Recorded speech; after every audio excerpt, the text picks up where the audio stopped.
चलिए आज हम सबसे महत्वपूर्ण, हम अध्यापकों के लिए सबसे महत्वपूर्ण प्रश्न यही है कि nature and characteristics of teaching अध्यापन के गुण क्या है, अध्यापन की विशेषता क्या है और अध्यापन की प्रकृति क्या है। नेचर मीन्स प्रकृति।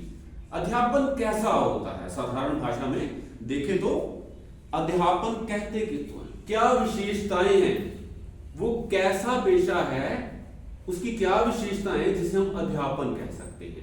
क्या क्लर्क के पेशे को अध्यापन कहा जा सकता है? नहीं कहा जा सकता, सीधा सीधा नाम है। अगर हम ऐसा कहें कि जिस पेशे में पूर्णतया व्यवसायिक गुण होते हैं, पूर्णतया प्रोफेशनल होता है, वो क्या अध्यापन हो सकता है? नहीं, वो अध्यापक नहीं, अध्यापन नहीं हो सकता। और पूर्ण प्रोफेशनल भी अध्यापक नहीं हो सकता जिसमें ह्यूमैनिटी के गुण ना हो, जिसमें सोशल वर्कर के गुण ना हो। तो ऐसे कुछ गुण ऐसे हैं जो टीचिंग से सीधा संबंध रखते हैं, जो टीचिंग में से निकलते हैं, जिसे हम टीचिंग कह सकते हैं, उनके बारे में आज हम बात करेंगे। तो पहले कहते हैं giving information. Giving is disseminating the information, जो ज्ञान है उसका संचार करना, इंफॉर्मेशन को आगे देना अपने विद्यार्थियों को किसी भी माध्यम से, चाहे पुस्तक के माध्यम से, चाहे बोलकर, चाहे उन्हें गाइड करके कि ये पुस्तक पढ़ें, या फिर किसी सोशल मीडिया पर उसका एड्रेस बताकर, या फिर उन्हें ये बोर्ड पर लिखकर। साधन कुछ भी हो सकता है, इंफॉर्मेशन देना ये किस में आता है? टीचिंग में आता है। This is one of the important characteristics of teaching. ये टीचिंग की महत्वपूर्ण विशेषताओं में से एक है। क्या है? ज्ञान बांटना, ज्ञान देना। पहले गुरुकुल में क्या होता था कि ज्ञान बांटना एक पुण्य का काम समझा जाता है, लेकिन आजकल ज्ञान बांटना पैसे कमाने का साधन बन गया है। उस पर विशेष तौर से बात करेंगे कि कैसे जो एजुकेशन का कमर्शियलाइजेशन हुआ है, कैसे लोग एकेडमीज चला रहे हैं, कैसे लोग चैनल चला रहे हैं, और कैसे लोग इतनी मोटी रकम लेके बच्चों की तैयारी करवा रहे हैं, चाहे वो नीट की हो, डॉक्टर बनाने के लिए हो, या इंजीनियर बनाने के लिए हो, या कुछ और। ये अलग मुद्दा है। लेकिन dissemination, giving the information is one of the characteristics of what? Teaching. Yes. Next is causing to learn। Meaning क्या है हिंदी में, पंजाबी में क्या मीनिंग है? कि सिखाने के लिए तैयार करना, कुछ ऐसा कार्य करना जिससे विद्यार्थी सीखें, विद्यार्थियों में ऐसा वातावरण पैदा करना, ऐसी जिज्ञासा पैदा करना, ऐसा उनमें एक रुचि का माहौल पैदा करना, उनमें रुचि पैदा करना जिससे वो सीख सके। Causing to learn मतलब ऐसा कारण बना देना कि वो सीखें। और विद्यार्थियों में भी अगर इच्छा होगी, जिज्ञासा होगी, वो कारण बनेगी सीखने का। और अगर सीखने का कोई कारण होगा तभी क्या होगी? क्या होगी? टीचिंग होगी। अगर सीखने का कोई कारण नहीं है, अगर आपको डीएलएड नहीं करनी होती तो आप यहां पे सीखने नहीं आते, और ये जो प्रोसेस है लर्निंग और टीचिंग का, ये नहीं हो पाता। लर्निंग है तो ही टीचिंग है। टीचिंग की आउटकम ही क्या है? लर्निंग। तो लर्निंग का कारण पैदा करना टीचिंग में आता है। आगे, मिक्सचर ऑफ मेनी एक्टिविटीज। अकेला ज्ञान दे देना, वातावरण बना लेना, या कुछ और एक आध, अगर बोलने को या ज्ञान देने को टीचिंग कहते तो वो टीचिंग नहीं थी। ज्ञान तो पुस्तकों में पढ़ा है, यूट्यूब पे पढ़ा है, वेबसाइट्स पे पढ़ा है, या किसी एक व्यक्ति के पास भी पढ़ा है, ज्ञान वहां से लिया जा सकता था। लेकिन टीचिंग क्या है? Mixture of activities. कभी हम इस बोर्ड पर लिखते हैं, कभी हम टीवी के माध्यम से आपको बताते हैं, कभी आपको कोई लिंक भेजते हैं YouTube का कि आप इससे इस विषय को और स्पष्ट कीजिए, कभी हम खुद बोल के आपको समझाते हैं जैसे कि अब समझा रहे हैं, कभी आपको बोलते हैं कि आप पढ़िए ताकि आपकी बोलने की जो कुशलता है यानी कि स्पीकिंग स्किल है वो डेवलप हो सके। कई बार आपको बोलते हैं कि बिना पढ़े बोलिए ताकि आपकी क्रिएशन या रिकॉल कैपेसिटी है वो विकसित हो सके। इस तरह की कितनी ही एक्टिविटीज हैं, क्रियाएं हैं जिसको हम मिक्स करके, जिनका मिश्रण करके हम आपको देते हैं किसी संकल्प को समझने के लिए या उसे और विकसित करने के लिए। So it is a mixture of many activities. क्या है mixture of many activities? Teaching is a mixture of many activities. आगे, not an independent activity. जब mixture है तो सीधी सी बात है ये कोई independent activity नहीं है। एक संकल्प को समझाने के लिए कई तरह की और एक्टिविटीज हमें करनी पड़ती हैं, ठीक है। जैसे मान लीजिए शारीरिक विकास करना है तो उसके लिए पहले पढ़ाना भी पड़ेगा, ज्ञान भी देना पड़ेगा, उसके बाद अभ्यास भी कराना पड़ेगा, ड्रिल भी करानी पड़ेगी और आपको घर से भी ये काम देना पड़ेगा कि ये आसन कीजिए, इतनी रनिंग कीजिए और ये खाइए, ये मत खाइए। मिक्सचर हो गया। अगर एक ही एक्टिविटी होती तो टीचिंग नहीं होती, टीचिंग फोटोस्टेट मशीन की तरह होती कि ऊपर एक पेज रखा, नीचे खाली पेज डाला, बटन दबाया, प्रिंट निकाला। इसका काम फोटोस्टेट का क्या है? प्रिंट निकालना। ऐसा नहीं है। Teaching is a multifaceted activity, mixture of many activities. आगे क्या है? 5वें नंबर पे आते हैं, अफेक्टेड बाय कम्युनिकेशन स्किल्स। एक अध्यापक की जितनी बढ़िया कम्युनिकेशन स्किल होगी, संचार का कौशल जितना बढ़िया वो बोल सकेगा, जितने बढ़िया ढंग से अपनी बात अपने विद्यार्थियों तक पहुंचा पाएगा। अकेला बोलना नहीं, ऐसे बोलना कि बात विद्यार्थियों के हृदय में पहुंचे। जैसे मैं बोल रहा हूं तो कई विद्यार्थी ऐसे सिर हिला रहे, मतलब वो मेरे साथ कनेक्टेड हैं। और यही एक कौशल होता है कि आप बोलते बोलते अपने विद्यार्थियों के साथ जुड़ जाएं और आपके विद्यार्थी आपके साथ कनेक्ट हो जाएं। ऐसी कम्युनिकेशन स्किल होगी तो वही टीचिंग होगी। जितनी प्रभावशाली होगी उतनी प्रभावशाली आपकी टीचिंग होगी। इसलिए इस बात पे मैं हमेशा जोर देता हूं कि एक अच्छा वक्ता, एक सुगढ़ वक्ता, एक प्रोफेशनल स्पीकर अपनी टीचिंग को और प्रभावशाली अपनी बातों से, अपनी उदाहरणों से, अपने अंदाज से, अपनी आवाज से टीचिंग को प्रभावशाली बना देता है। स्पेशली फॉर यू, समझे? सीखो, specially for you and very specially for all of you. Okay, आगे, डायनामिक इन नेचर, गतिशील।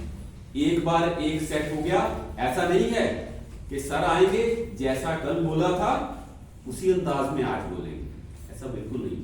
आप ध्यान से देखना, कई बार आवाज मेरी स्पीकिंग स्किल को ले लें, कई बार ऊंची होती है, कई बार बिल्कुल साधारण भाषा में बात करता हूं, और कई बार भावुक होकर बात करता हूं, और कई बार बिल्कुल प्रोफेशनल फैक्ट बेस पे काम करता हूं। कई बार मैं ये बोर्ड पे लिखता हूं, कई बार उसका प्रयोग करता हूं जो ये टीवी लगा है, और कई बार मोबाइल से आपको बोलता हूं कि आप। और दूसरी बात है कि एक ही विषय को पिछले साल जैसे पढ़ाया था, जरूरी नहीं है कि आज वही इंफॉर्मेशन हो, उस विषय का स्तर वही हो, उसमें कुछ ऐड ना हुआ हो। हमेशा कुछ ना कुछ ऐड होता है, और आपका मेथड भी हर साल इंप्रूव होता है। और टीचिंग भी इसीलिए डायनामिक है, ये स्टैटिक नहीं है कि एक बार एक मेथड सीख लिया या एक इंफॉर्मेशन सेट हो गई तो उससे आगे उसकी गुंजाइश नहीं है। हमेशा हर पल डायनामिक है, हर पल ये गतिशील है, बदलती रहती है, आगे बढ़ती है। और इसकी नेचर क्या है कि पीछे की तरफ कम नहीं होती,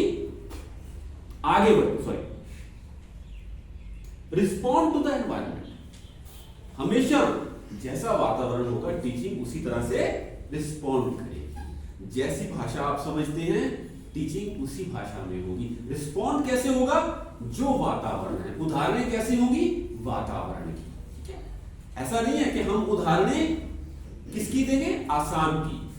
हम पंजाब में रहे हैं तो कल्चर की बात करेंगे तो भांगड़ा गिद्धा पंजाब का बोलेंगे, असम का बिहू बोलूंगा तो आपको समझ नहीं आएगी। आप शायद जानते हो लेकिन बिहू के बारे में ज्यादा नहीं समझ पाएंगे, इसलिए उदाहरणें देनी है। Respond to the environment, environment को रिस्पॉन्ड करना ही पड़ेगा अगर बेटर, बेस्ट और better than the best teaching आपको करनी है।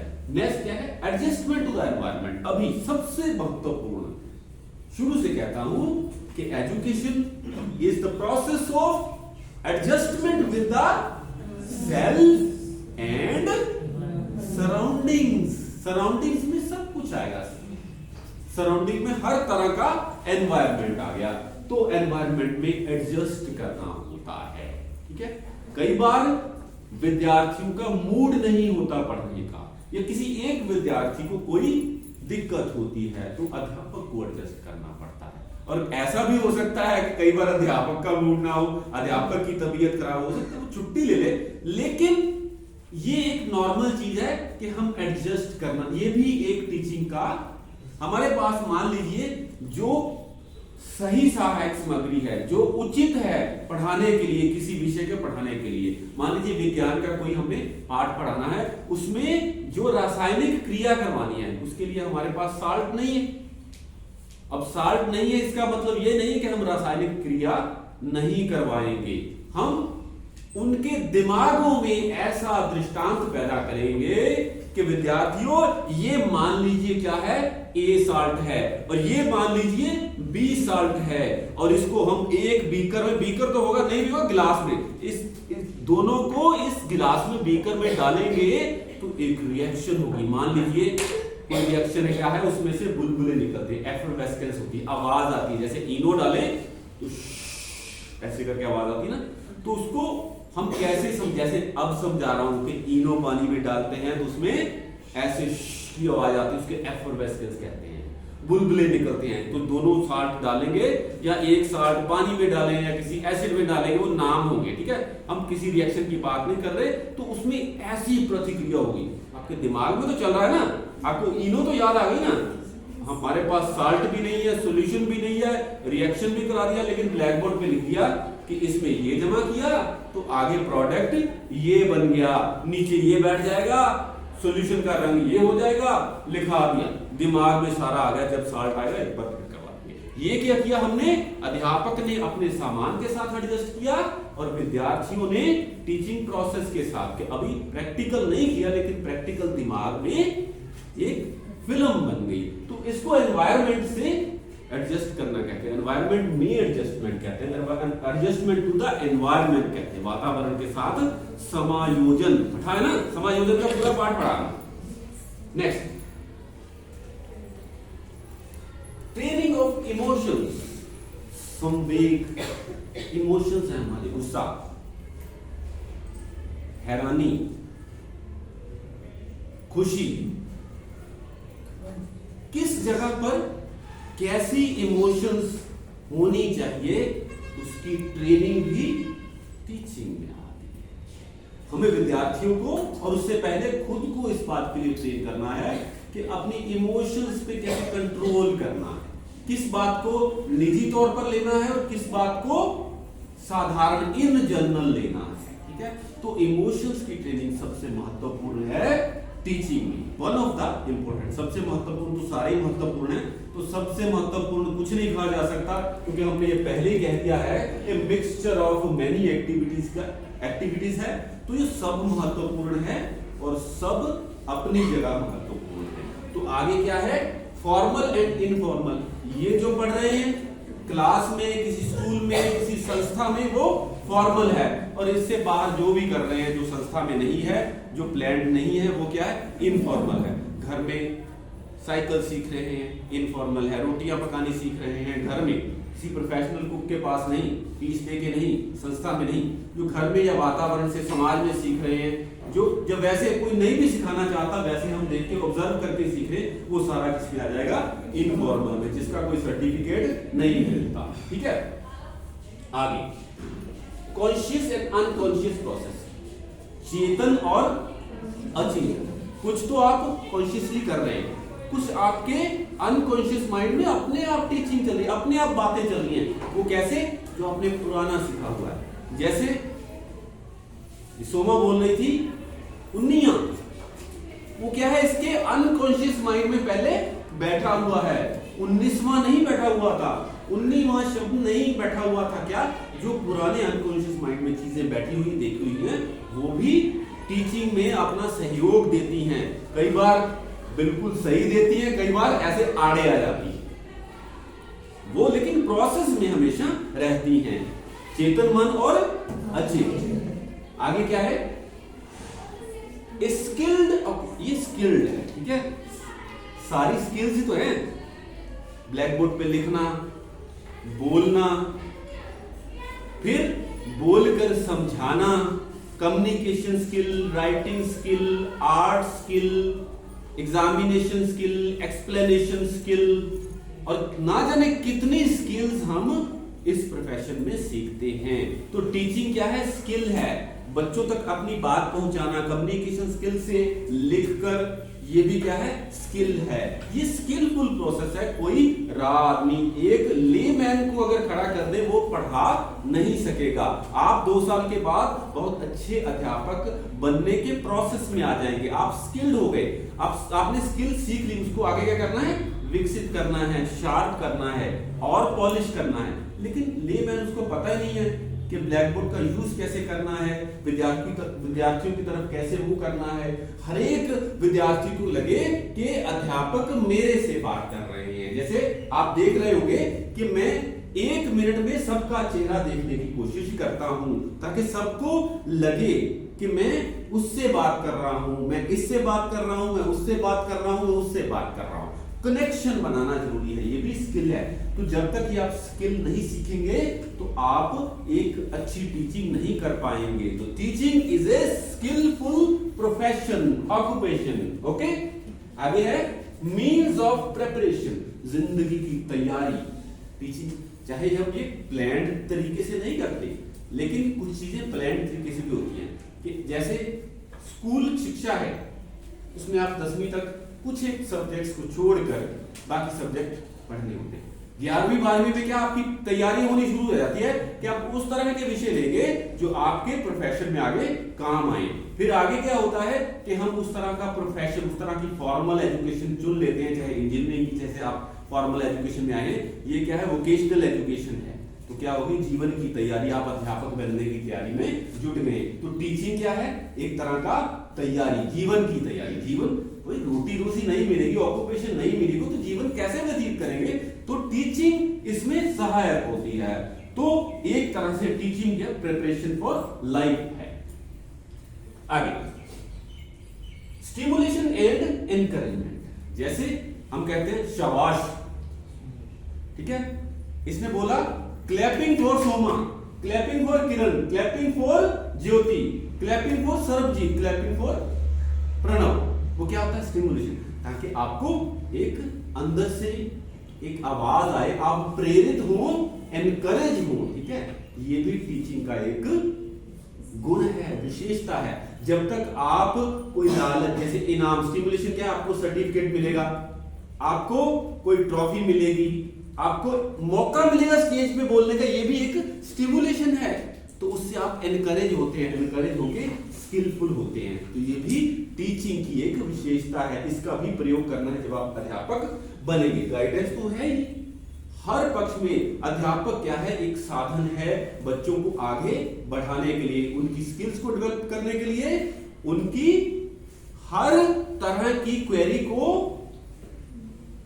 क्या करने के लिए, सेटिस्फाई करने के लिए। कोई प्रश्न पूछता है, वो आस रख के आता है कि अध्यापक जी को तो पता ही होगा। तो कैसा प्रोफेशन चुनना है, किधर जाना है, कौन से सब्जेक्ट सुनने हैं। अपनी कोई पर्सनल समस्या लेके भी आ जाते हैं बच्चे, तो तब भी हम क्या करते हैं, उनकी गाइडेंस करते हैं। क्या किसमें आ गया, ये टीचिंग में आ गया।